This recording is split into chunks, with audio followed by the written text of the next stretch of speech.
Yeah, I'm a model. I work as a model, but I'm also in the process of setting up my own farm. How big is social media now? My God, minsan, actually, tinanong ko si Pia about this. Kasi sobrang confused talaga ako how to use my social media. Kasi dapat may balance ka lang protecting your privacy and showing the things that you want other people to see about you. And then, so ngayon, hindi ko alam kung paano i-express yung sarili ko sa social media. Kasi sobrang sanay ako to work as a model na yung nakaganon ako nakapost, naka-makeup lang ako na-post without having to say anything about me. Yung parang itatag ko lang yung brand kasi that's my job. Ganon. Pero ngayon, parang sobrang laki ng problema ko. So, how do I show Alaiza or Inday sa social media? Kasi parang hindi ko ma-describe din yung sarili ko. So, I reached out to some people na, hi guys, do you have an expertise in this? Social media marketing, branding, ganito, ganyan. Nag-reach out talaga ako sa mga taong alam ko makakatulong sa akin. And right now, they're helping me solidifying my brand. And that's the focus now.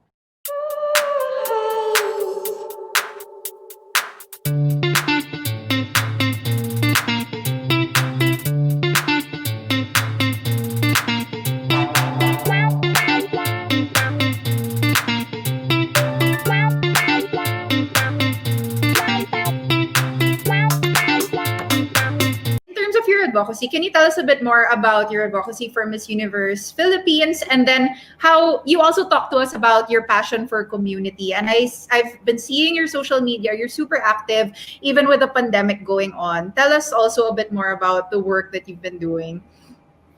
I wanted to stay true, like what you also said a while ago. I wanted to stay true to myself, even though I was trying to change so much on the outside. I'm trying to be 100% of myself on the inside and really bring forth my advocacy for sports, because I owe everything to sports. I won't be here without my mentors, without my teammates, without volleyball, without the fans and the supporters who have made volleyball this big. So I wanted to first, of course, give back to the sport that helped me to be who I am right now, and who's given me the confidence to transition into a beauty queen. And I wanted to use that as my advocacy. I've started my volleyball camp since I graduated back in 2012, and I've been teaching kids ever since, because volleyball for me happened by chance. I didn't dream of it. I didn't invest on it. I was tall and my coach saw that potential in me. And it happened, and I was very fortunate. I'm a very, very lucky girl to be able to get a scholarship and play sports and have a professional career. And I know that another lucky girl, or maybe 10 lucky girls out there, can also have their dreams fulfilled. And I want to be able to be that catalyst. I want to be able to help them make their dreams come true, like how people helped me back then.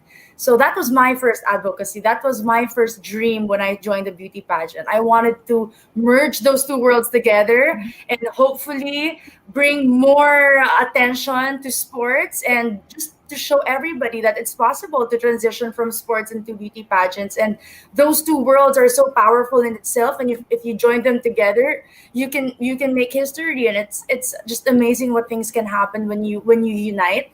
And I wanted to show people how women from sports can also be as feminine, as beautiful, as a good representation of what a modern day Filipina can be, like what we all watch for in beauty pageants. But during this pandemic, it became hard because nobody can play sports. Bawal ka lumabas, bawal ka maglaro. So aside from my professional career being affected, my advocacy was also affected, because I couldn't share my passion for sports anymore. But once again, you have to go back to your purpose. And my purpose was always community. I'm very fortunate that growing up, my parents are very involved in community, being part of church.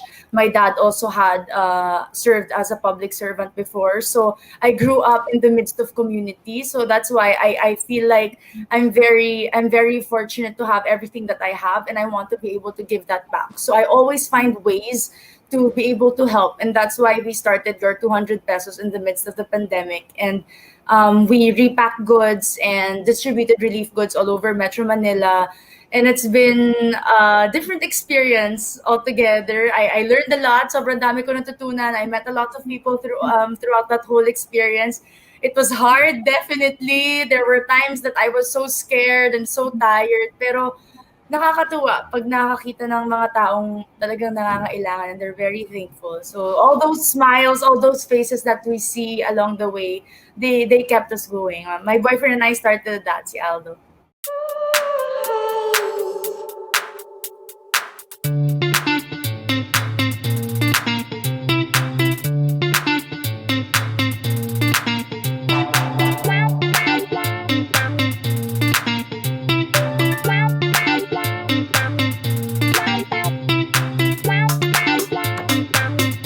Introduce something about myself. My name is Zandra. Once again, I'm 27 years old and I currently work as a flight attendant with Philippine Airlines.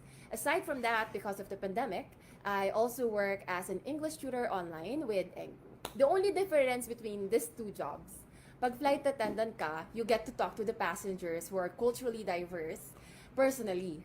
So with my job as an English tutor online, I get to talk to the culturally diverse individuals virtually. And right now, I have you guys define love.